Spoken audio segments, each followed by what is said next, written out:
recording now. Fundamental foci for analysis.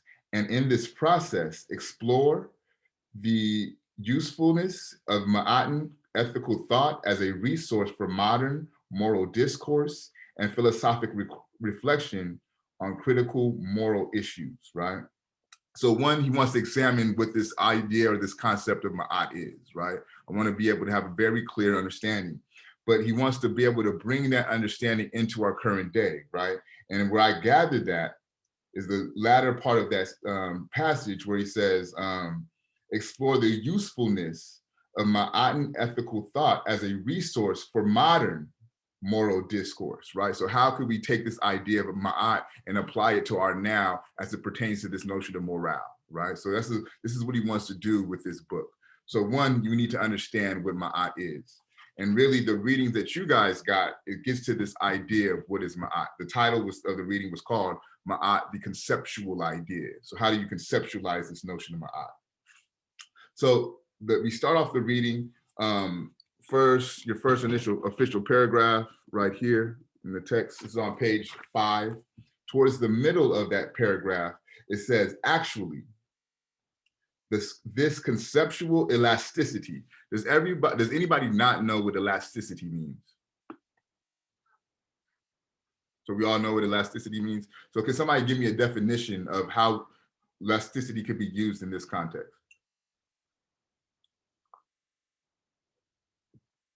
So let me rephrase it. What does elastic do? It'll stretch. It stretches, right? It stretches, it can be contorted, it can be shaped, right? So they're saying that how does the ability to stretch apply to this concept of Ma'at? How is the author using the elasticity in this context?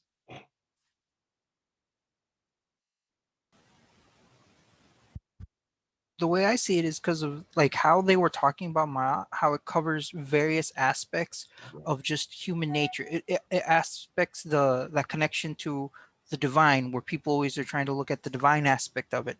It's also looking at the social aspect of it, how people interact with everyone, how society acts. It also looks at the ethics of it all, how a person should be acting for themselves, how a normal person should act in this society. So it really covers a lot of different basis for that society. So it's malleable in that sense, where it really is allowed to take all these different forms simultaneously. So yes, Daniel, you hit it on the head, right? The ability to be adaptable, right? It can take various different forms and various different shapes, right? So that's one of the things that they think is important for us to understand when it comes to Ma'at. It's elastic. It can be shaped. It can be moved. It can be formed. It has various different meanings, right? So also, I think what adds to the confusion of this text is the way that it's written, in the sense that how he formats his citations, right? So this is an APA style text format citation. That's why you see a last name with the parentheses with a year and then a number. Essentially what that is the author who he's borrowing that idea from. In the parentheses, it's the year that the text was published, and then the number that the page was found, the page number that the passage was found from. So that, to me, is a very confusing way to format, and it breaks up the flow of the reading, right? Because you have to kind of stop to go through all these numbers and these last names. But I'm going to try to make it a little bit more clear for those who struggle with that, and a way to kind of process that, right? So he talks about the elasticity, which at first glance might seem problematic, on deeper inquiry proves promising due to what Morenz. So Morenz is the author who he's borrowing this idea from, right? Another thing about this reading, and a lot of the readings that we'll be engaging in, they're philosophical, right? So when you talk about philosophical readings, there's always an argument. There's something that the author is trying to argue. So when you think about your journals, right, the first bullet point is what is the thesis, or what is the argument? What is the problem, right? So when you're reading philosophy, you want to be able to identify, boom, okay, this is the author's problem, or this is the thesis, right? Once you are able to identify that thesis, then you can start looking for the things that are called like the counter arguments, right? So the author using the alternative or the alternate position against what he's claiming or what she's claiming, and using that as a mode of investigation, right? And we see that at play in this first passage, right? I'm gonna read it one more time and I'm gonna point out the argument and then a subtle counter argument. Okay, actually, this conceptual elasticity, which at first glance might seem problematic.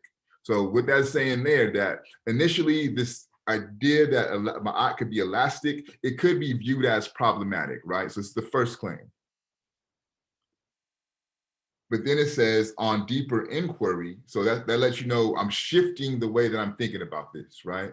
Another way that an author might do that subtle shift is a however, right? If you read a claim in a sentence and it's followed by a however, you know that the argument is going to shift, right?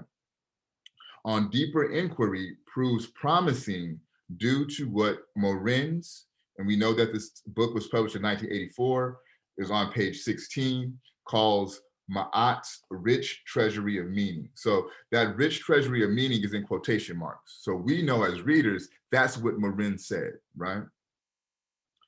For here, one encounters in Ma'at what Kua, and this is another author, the book is published in 1978, page number 138, defines as the pluralization. So the ability to make it plural, right? Just the ability for it to be multiple meanings and multiple things, which allows for and encourages wide range of thoughts and interpretations. So essentially, what that passage is saying, Ma'at can be viewed as problematic due to its elasticity.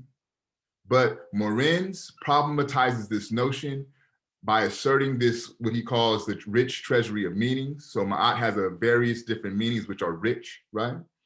And then Kua says that this elasticity allows for a various and wide range of thoughts and interpretations, right? So they're saying that's the strength of Ma'at, its elasticity. So even within that, what, 1, 2, 3, 4, that 5 lines, there's a lot packed within that 5-line passage, right? It's very dense. But if you kind of take a step back and break it up, it becomes more clear. Also, so we get into this notion of, excuse me, I'm messing up today, etymology. Does everybody or somebody does not know what etymology means? Okay, so etymology is just like the roots for the word. So you find the definition in the word by looking to and tracing back its roots, okay? So on page 6, the first full paragraph, starting here, it says, the etymology of Ma'at, and then next to Ma'at, you have the Neter Neter, or the hieroglyphics that would actually spell out Ma'at, right? Suggest an evolution from a physical concept of straightness, evenness, levelness, correctness, as the wide wedged shaped glyph suggests. So if you're looking at the passage and you see Ma'at, comma, in the combination of hieroglyphs, it's that wide wedged hieroglyph towards the bottom there that they're saying originally that was used to define Ma'at because it represented straightness, evenness, levelness, right? Correctness. So think about a ruler, right? A ruler is straight. Think about a leveler. It makes sure that things are leveled and even, right? So originally, Ma'at was conceived as something that would physically measure a characteristic of straightness. So Ma'at could be perceived in a ruler because a ruler is straight. Ma'at can be perceived in a leveler because a leveler is straight, right? This is what the initial claim is. So it goes from that to a general concept of rightness. So then it evolves into this idea, this notion of being right, including the ontological and ethical sense of truth, justice, righteousness, order. In a word, the rightness of things. So this is what Ma'at evolves to eventually, right? It evolves to represent truth, justice, righteousness, order, to encompass the rightness of things. When things are done the right way, it's Ma'at, right? When things are done in appropriate order, it's Ma'at. When things are done that are righteous, it's Ma'at, okay?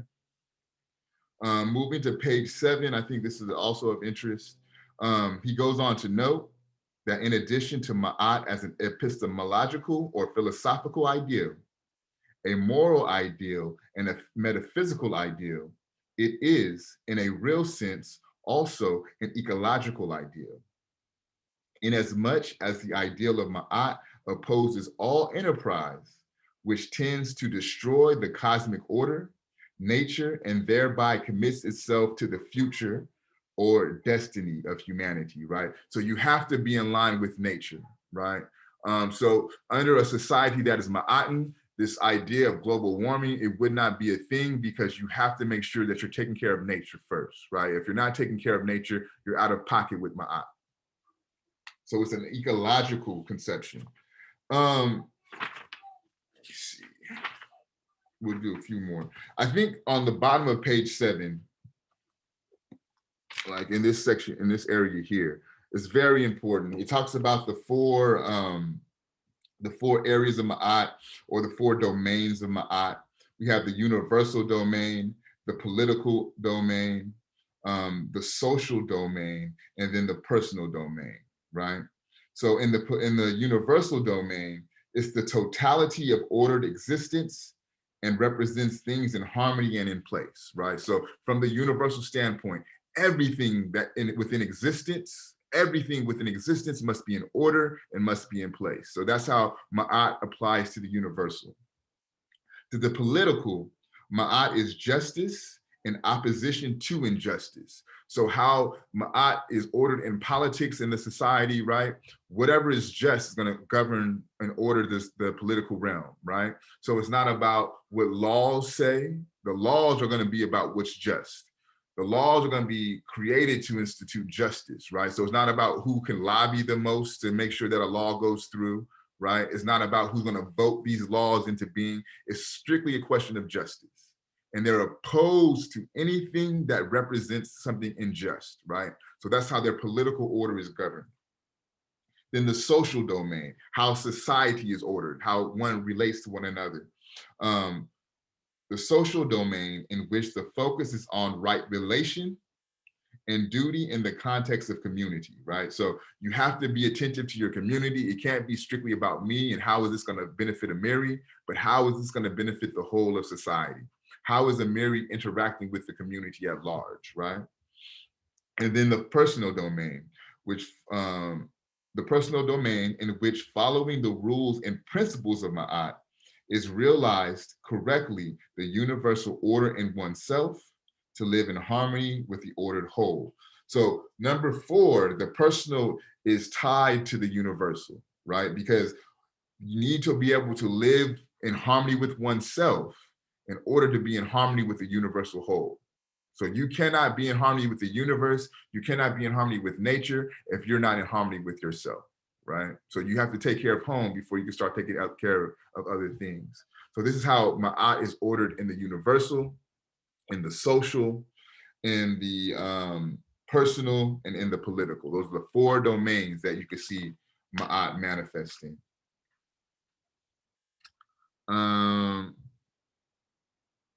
I'm gonna skip past that. That's kind of redundant. All right, this is the last one for me.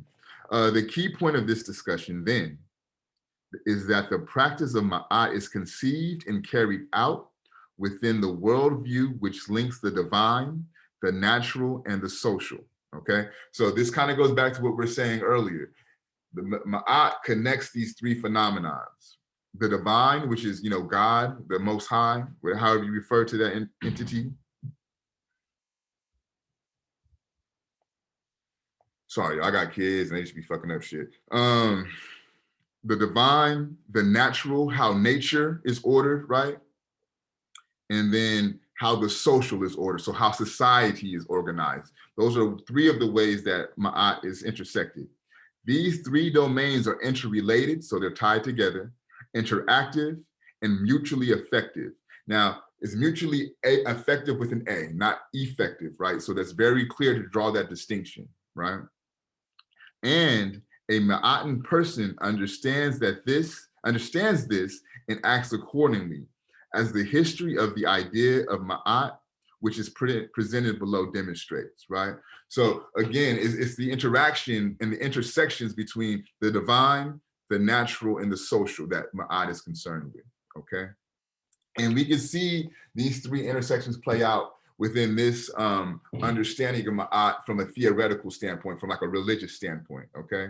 So is there anybody who is like come from the Catholic tradition, which understands like purgatory, right? So you guys know what purgatory is. You're waiting to see if you're going before heaven and hell. So it's not exactly the same, but it's a great way to introduce this idea. So when an individual dies or they make their transition and they're waiting to see what their afterlife will look like, they must go before Ma'at. And I'm gonna show you guys an image. Give me 1 second.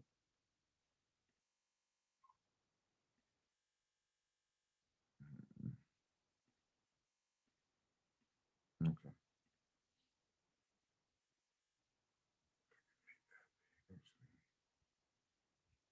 So if we look into this, if you guys see my cursor? So if we're looking at this, yes. Okay, we're looking at this image here. You'll see on this scale where the cursor is, that's an image of Ma'at with a feather on her head. And this is supposed to represent the individual's heart. This individual here is going before judgment. So what happens is, and here's another image, right? So here you actually see Ma'at doing the judging. And you'll notice on the top of her head is the feather. Up here are feathers, right? Again, it's someone's being judged, their heart being placed on the scale, and then the feather being placed on the scale as well, right? So what's happening in this scene is an individual is in which you may understand is purgatory, and they're tasked to state the 42 confessions of Ma'at, right? I have not stolen, I have not murdered, I have not coveted my neighbor's wife, which you guys read in the other passage, in the other readings, right? And so as you're making these confessions, your heart is being weighed against that feather. And if your heart is lighter than that feather, then you're able to successfully transition to the afterlife, right? Or to go, which you may call heaven. If you're stating those 42 confessions and your heart is heavier than the feather, then you're not able to successfully navigate to the afterlife, and you'll get dragged away to which we may understand as hell, or to a negative reincarnation, right? So that's how Ma'at plays out in very real time, and how it shapes the moral, the divine, and the universal, and the natural, right, in the nature. So again, if you're stating those 42 confessions and you destroy nature, your heart is going to be heavier than that feather, right? If you're stating those 42 confessions and you're lying about those confessions, then your heart will be heavier than that feather, and you're not going to be able to successfully navigate through the afterlife. So just like the reading we had last week, where it was designed to help you successfully navigate the afterlife, right? But it's also instructional in the sense that it's going to tell you how to live before you get to the afterlife. Ma'at presents itself in the same fashion, right? If you follow these 42 confessions, if you live a life that's truth, justice, harmony, balance, order, reciprocity, and propriety, those are the three principles of Ma'at, then you're able to successfully navigate your afterlife. So again, that's the interplay between the social, the divine, the universal, and the natural. So I'm going to end it there. We'll open it up to Fishbowl. Is there anyone who wants to volunteer for the Fishbowl? Yeah, I'll go. Francisco, got you. Anyone else? Fatima? So I have two. Okay, Cecilia. And we'll get one more if we have a volunteer. Any other volunteers? All right. We'll 3 is cool for now. So I'm gonna put myself on mute, and whoever wants to start it off, feel free. All right. So on page 6, the thing that like stood out for me was this man. He's a Westerndorf. He derived Ma'at as to give things direction, and to me, that's pretty much saying like that falls in line with Christianity beliefs. You know, like to do unto others, and it gives the believer's sense of righteousness and truth. And then for like the second passage of the book, you mentioned the confessions as like a sentence, like you're weighing yourself on a feather. And to me, those 42 passages are much like the how the nuns confess their sins on the rosary beads. That's what I got from this passage. I didn't think about that, but yeah, I could see that. I mean, because it's in the title, right? The confession. So it essentially plays out the same way. Right. Yeah. Next. So I'll just be reading off from what I wrote on my journal. Okay. All right, so I'm going to start reading. This passage emphasizes doing good deeds to people along with the divine order that will lead to good prosperity and success. Mahat's beliefs, in which Mahat represented personification of truth, justice, and values, integrated one must be cleansed from all evil doing in their life by following a set of rules which were the Declaration of Innocence, and additionally reaching a level of diverse actions that will only be rewarded with achievement. On page 2 from the passage of Karanga Mahat, the reading exhibited 36 declarations of independence A, in which signify purity that sustain all people by following Mahat's words. The list of declarations, in my opinion, represented the standard morals of what a human should follow to maintain their ideals, or maintaining honesty with humbleness by supporting other people. Additionally, clearing up evil doing will help us seek wisdom with our lives by simply doing good deeds of honesty. Some examples that I got from the Declarations of Independence A from passage 2, page 2, were one of them stated, I have not commanded to kill anyone. Another one, I have not done wrong to people. I have not slandered a servant to his superior. And I have not dammed flowing water, which I definitely feel denotes a courageous person simply because it takes courage to confess to a human's personal evil doings to transform to a compassionate person. The simple action of confession of not stopping the flowing water just for selfishly having the water to yourself shows Mahat's morals of philosophical destiny and humanity. This reading taught me to personally do more for my own community and the people around me just because I realized that not doing wrong to people, I realized that not doing wrong to people can help you live a very satisfying life with having a good heart, which I feel like comes from beliefs from God and personally my mom as well. Always doing good and even supporting a person on the streets will help humanity become a safer place no matter what status we may be in. And for my contemporary analysis, where I compare it to what's happening right now, I feel like respecting our rights as humans can serve us extremely well in our society. For instance, if a person is, let's say, diagnosed with COVID, they must follow a stay-at-home order until they fully recover. But sometimes selfish people who value going out more than others, obviously contaminating other people can be very wide of a mark since they are putting other people's lives at risk, which is really wrong. And we must not only think about ourselves, but other people of society who we don't know their financial or physical status that can possibly affect them as well. Thank you, Fatima. Yeah, so that's perfectly fine for your fishbowl, you guys. You can literally read your journal verbatim. That's a perfectly fine entry. Next up.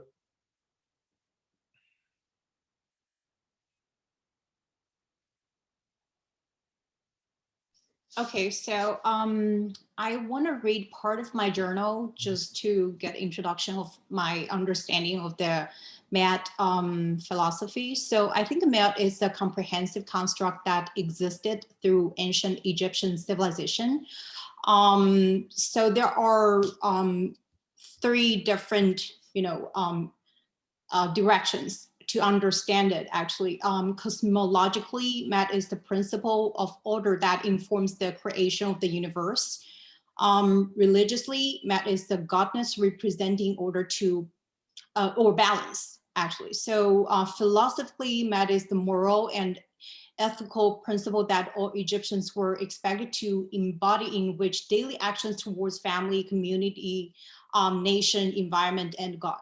So I think the ancient Egyptian actually created the Ma'at philosophy to teach people how to live in harmony with among nature, community, family, and individual. So they already think that if you want to live in a better life, and this is how you want to deal with, so they want to they want to actually teach the individuals to respect nature, because that's the existence of the universe. So I think that's the foundation of because there are so much that they don't understand, but they think that God created the whole thing. So everybody should follow, should respect the existence.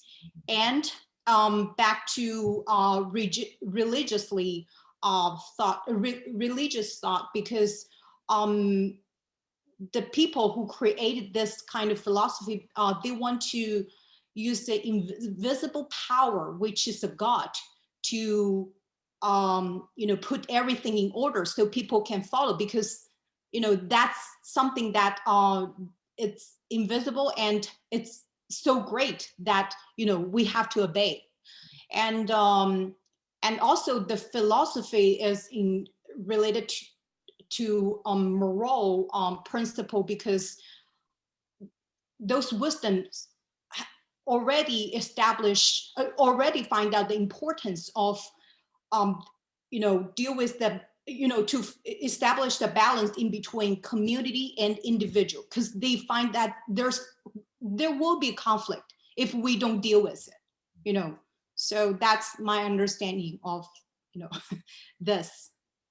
Yeah, Cecilia, before we came back from the breakout groups, I was kind of asking you, how was your conversation? You said you guys had some questions about the reading. Listening to you talk, you sound like you have a pretty conceptual understanding and comprehensive understanding of how Ma'at was depicted throughout the reading, because you really tapped on the three avenues that the reader situated Ma'at within. So really good job. One thing that you mentioned that kind of sparked something to recollect, is this idea of how the Comedics use nature, not only to honor nature, to worship nature, to be in reverence with nature, but they use nature as pedagogy, right? So they learn from nature, right? So they would watch what the birds do and how they flew, and they would watch what they would eat to know what's edible and what have you. So watching how the Nile would rise and fall, the tide would rise and fall based on the seasons would let them know how to, when to navigate the waters, et cetera, et cetera. So not only was nature reverenced as something to be honored, it was respected as a teacher, right? And a lot of even the decorations of Kemetic society are involved with nature. So if we go back to the pictures that were shown, you see a lot of, so for example, here's the baboon, right? And they're not saying that their baboon is a godlike being, but they watch the characteristics of the baboon. So it serves a purpose, right? If you look here, you see a falcon. So that's a deity that was highly recognized. Not to say that the falcon was a god, but they understood the presence and the abilities of the falcon. So they took that anamorphous characteristic on. This entity here is Tahuti, right? And this is like the god of wisdom, or the god of to scribe and to write things down. Again, it has a animal head. So it's not the idea that they were worshiping animals, but because they learned from nature, they gave these animals that they learned from their proper reverence, right? So they're just like an homage or honoring to these particular ancestors, to these particular animals, right? So oftentimes when the Europeans came into Kemet and they saw these drawings and these depictions, they say, oh, well, they're worshiping animals. Well, no, that's not really wasn't the case. It was them being, given nature its proper place, its proper reverence, and then respecting who they're learning from, right? It's no different from how you cite a scholar now, right? If you're going to use his work, you need to give them credit, or else it's plagiarism. There's no difference from what the Comedics were doing. We learned from the tortoise, so I'm going to make the tortoise a god-like deity, and we're going to give them their proper divine reverence. Great job on the fishbowl, you guys. I thought you guys brought up a lot of really good points.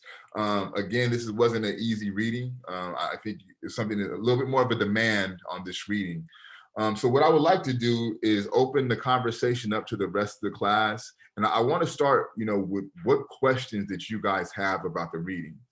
And there's two ways to think about questions, right? And we're all in college, so I'm gonna refer to you all as academics or as scholars. So as scholars, we think about questions a little bit differently, right? There's a question in the sense of, I don't understand something, right? But then there's a question in the sense that I have an investigation, right? I have a question that's driving my research. I have a question that's causing me to write this essay, right? So it could be, a question could also be a critique, right? So Karanga makes these claims within the text about the elasticity of Ma'at and how it's beneficial, right? But a question that could be a critique is, couldn't the elasticity of Ma'at be misinterpreted and misrepresented and manipulated to be used for means that it was not intended for? Because it has so many different meanings, couldn't someone come in and use one of the meanings and use it for their own selfish nature, right? So that's a question that's really designed within a critique, right? So there's a multiplicity of ways to think about questions, but I want you guys to understand also, to be a good scholar is to ask good questions, right? And it's not with the question, it's not with the intent to get the answer to your question always. Sometimes a good question leads to more questions, and really what it's designed to do is put you down a path of investigation, right? So we'll open up the class conversation with any questions you guys have about the reading. It could be something as simple as, I don't understand this. What does this term mean? What does Karanga mean when he says this? Or it could be more of a philosophical critique of a question. I'm open to it all, but I'm curious to know what questions that you guys had while engaging in this reading. And preferably somebody who has not spoke before.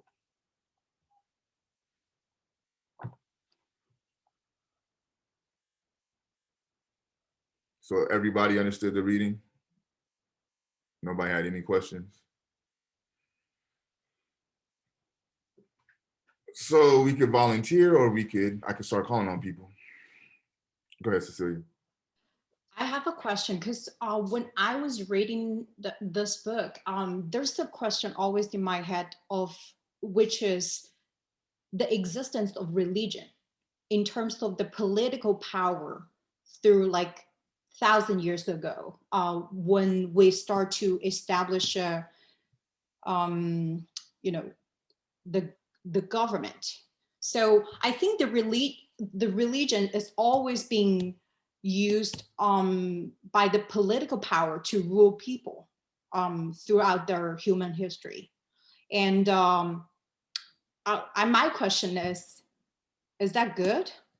While we are already here, should we separate that, or should we use it to rule people? Because this religious is always a good well, I don't know what word I should use it. Yeah. You can say a tool, but you're going to say it's a great thing. It's a great thing to use. Yeah.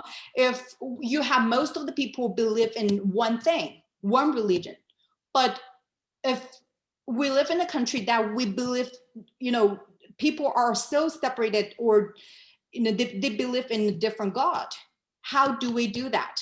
How can we ask people to follow? And how the political power are going to use those religions, belief to rule people? That's my question. Yeah. So I'm going to kind of respond in two ways, right?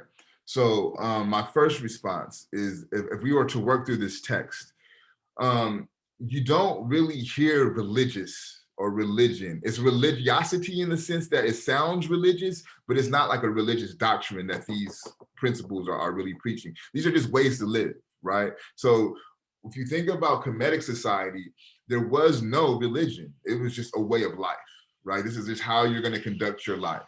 So I think that causes it lessens the ability for religion to be manipulated as a tool of control or as a tool for power, because this is something that everyone had access to, right? And if you think about last week's reading, it even shows how to interact with power. We're giving you modes of operation on how to respond to power, right? So I think that's one thing, right? That's one way to kind of go about this from using the text. It's not really religious per se, but it's just instructions on how to live a wholesome life that will allow for a wholesome society.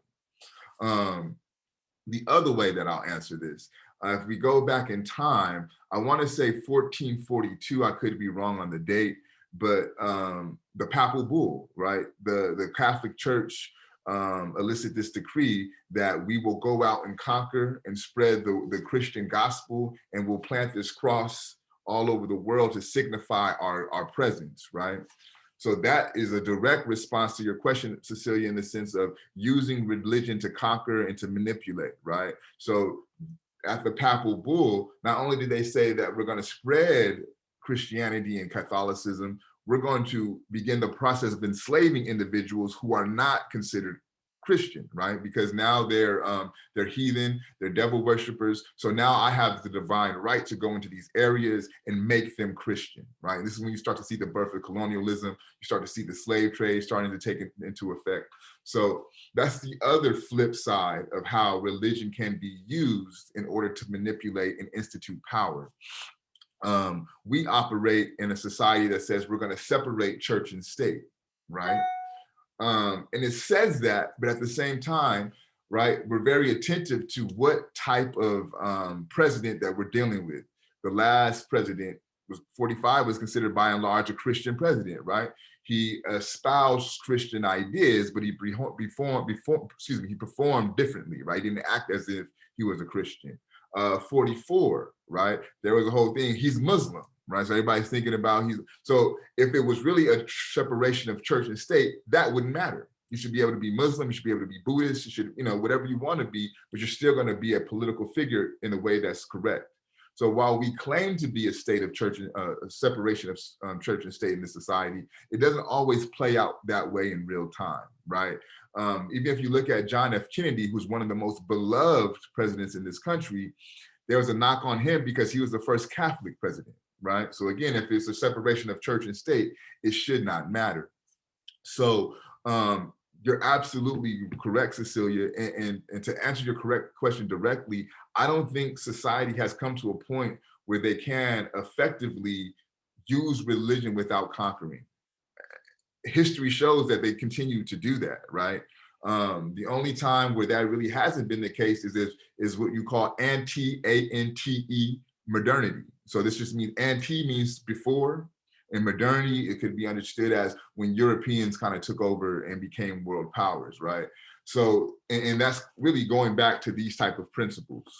And again, and the only reason that I would say that the only time that you could see religion not being used to conquer is simply for the fact that they didn't view it as religion. They just viewed it as a way of life, right?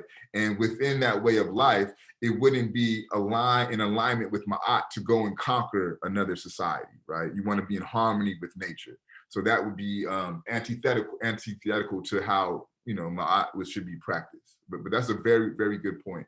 And those are one of the, when I talk about the varying different questions, right? I would situate your question, Cecilia, within a question that's also somewhat of a critique, right? Because it's building to a larger question about how society interacts with religion and how religion and society interact and intersect with power, right? Good job. Anybody else have a question, anything that you want to clarify? It doesn't have to be that philosophical and deep. Just a question, what does this mean? How do you say ma'at, right? It could be something simple.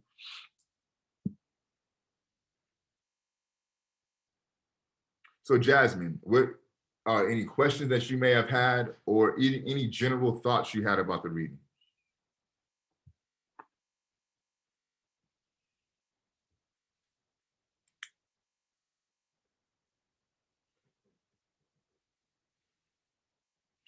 Jasmine, last name starts with a G. We're waiting on you.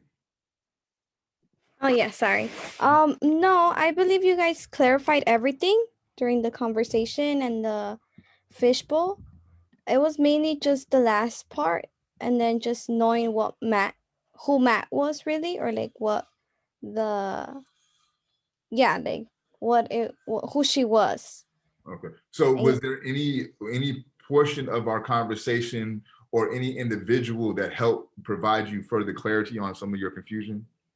like Cecilia, yeah, we were having the conversation in our group, and yeah, I was like, I told her, we agreed, well, I agreed with what she was saying about, like, mainly about how they, like, about God and how the Bible, they believe like it's like they should follow like him, or I guess you could say that. Mhm. Yeah, so I believe she really provided more of a knowledge for me to understand it well. And yes. Okay, cool. Thank you. Serena, do you have any questions, or was anything made clear to you through our conversation, through Fishbowl, or our discussion in the lecture?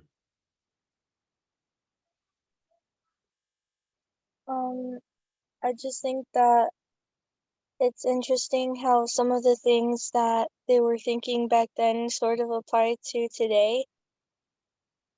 And even though it was so long ago, how some things are still relevant, but how some things on the list also seem kind of old. Yeah. Can you give us an example of something that seems kind of old? I remember something about like something about you won't go into someone else's field without their permission or something. And also something about, well, I guess this doesn't have to be old, but to me it seemed kind of old, where like you won't use the fish's body to get another fish. Yeah. Let me ask you guys this question. So how many of you guys, when you seen the 42 confessions, the 10 commandments popped up in your head? Okay. Francisco, Kevin, Cecilia. So what do you guys think about the distinction in the way that the 10 commandments are phrased, in the sense of thou shalt not kill, thou shalt not steal? So it's telling you what you shouldn't do, right? Juxtaposed to these confessions that are phrased, I have not stolen, I have not murdered, I have not committed adultery, right? So what do you think the importance or within that distinction is, right? Why is it important that one isn't framed in thou shall not and one is framed in I have not? To me, the thou is telling you to not do something, while the I have is telling the person that's saying it that they should already know not to do those things. Or I haven't done those things, right? I live my life without doing those things. Absolutely. Anybody else want to piggyback on that? Kevin, go ahead. Yeah, like I'm agreeing with Francisco, because when we talked about it in our breakout rooms, we really touched on that, and it's like kind of implying that you should already know that you're not going to do this, and that's a moral code that you should live by, opposed to the 10 commandments that you're telling somebody, and you're reminding yourself that you will not do this. Yeah, it's very good. I think you guys hit the nail on the head. Also, for me, I think about the spatial reality in that. And when I say spatial, just time, or excuse me, temporal reality in that. So the time that's mentioned in that, right? Thou shall not is more so what you, so it's future tense. I'm telling you not to do this in your life, right?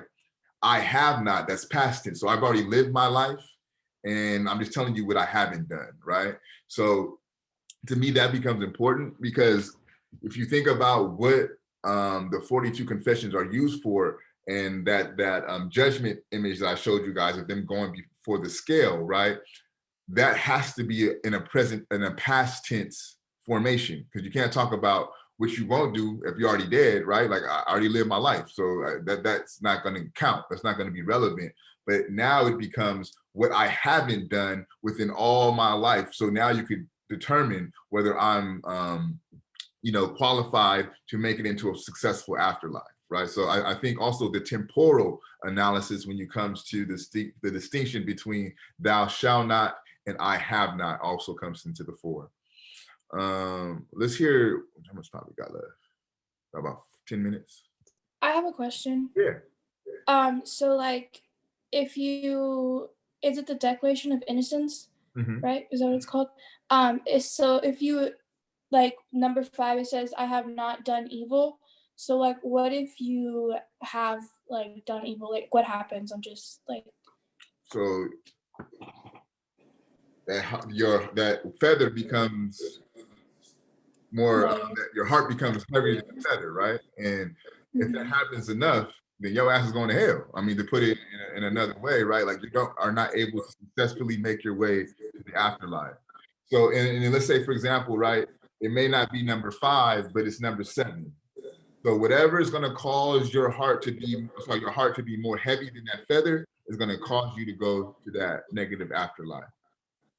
So it's really, and there's like, go ahead. And there's like no way to like, it's just like you know how like when you go to like a church and they say like God like could forgive you and stuff. So there's no like forgiveness.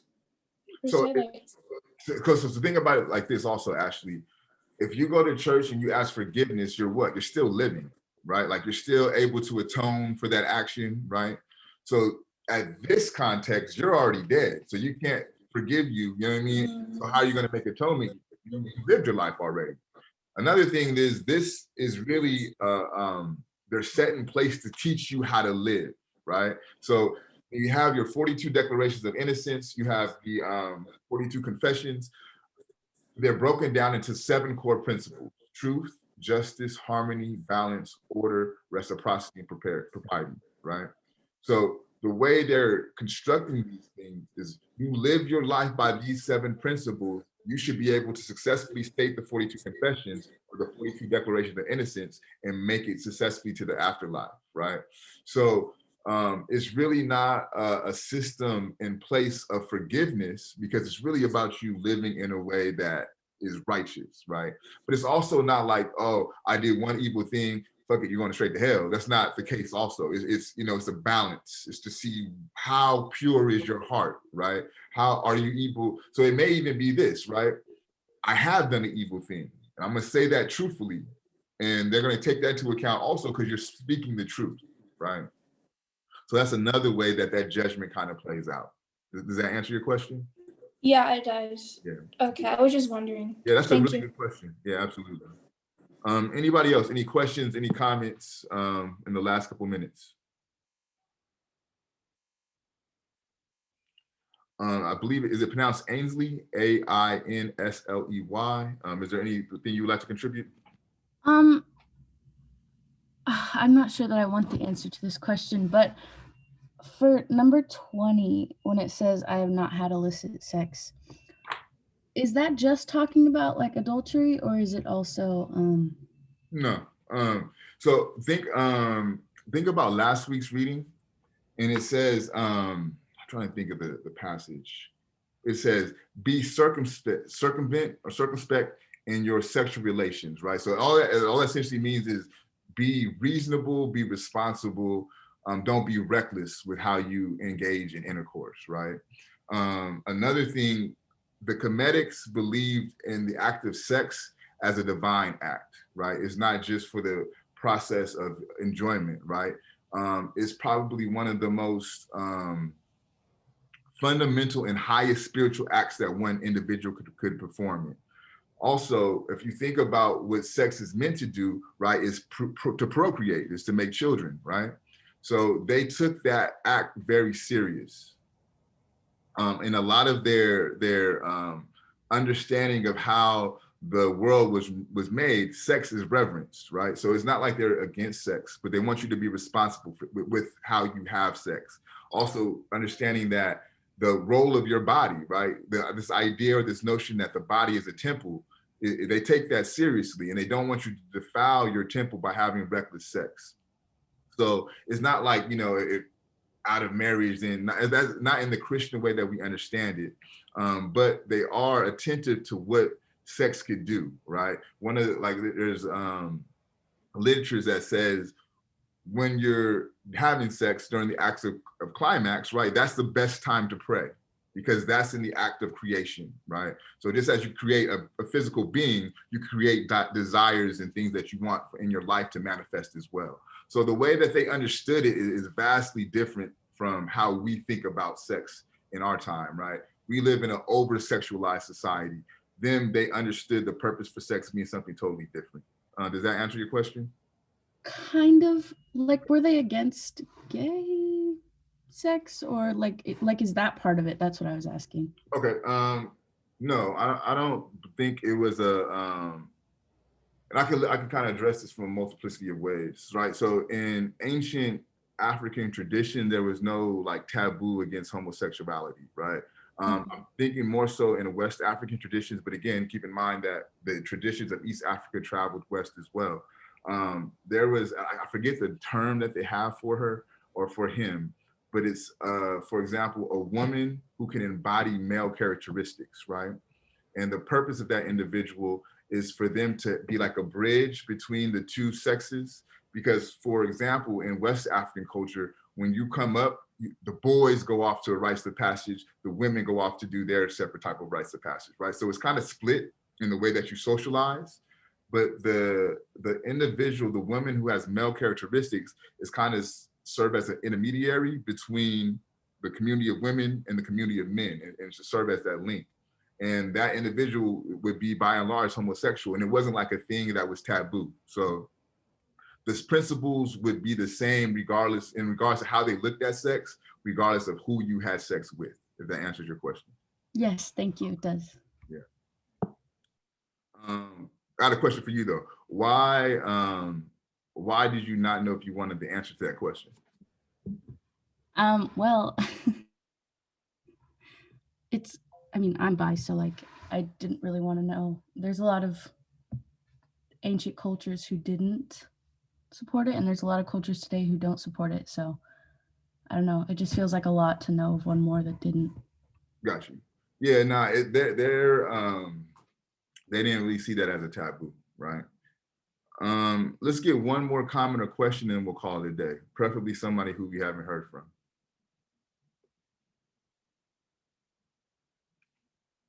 So we have Yetritzi, we have Anli,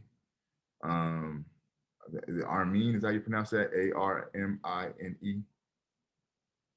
And we have Yuki at the bottom here also, we have not heard from today, along with Wilmer. So one of y'all, let's set it off so we can end it, call it a day.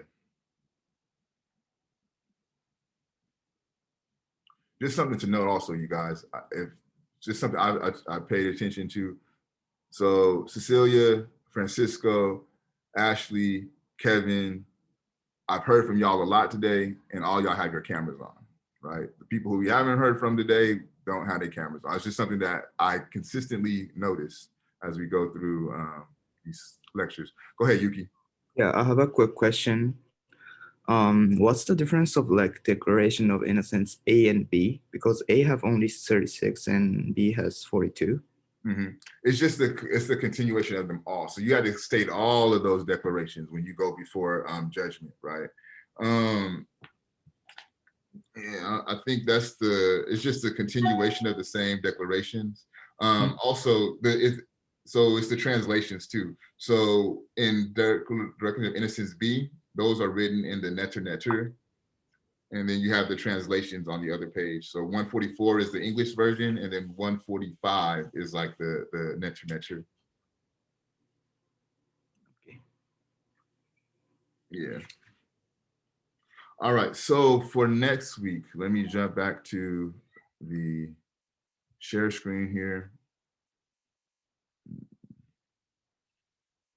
Oh, also I updated the link is now on the Google Classroom site. So if you want to attend the extra credit today, you should be able to attend that link as well.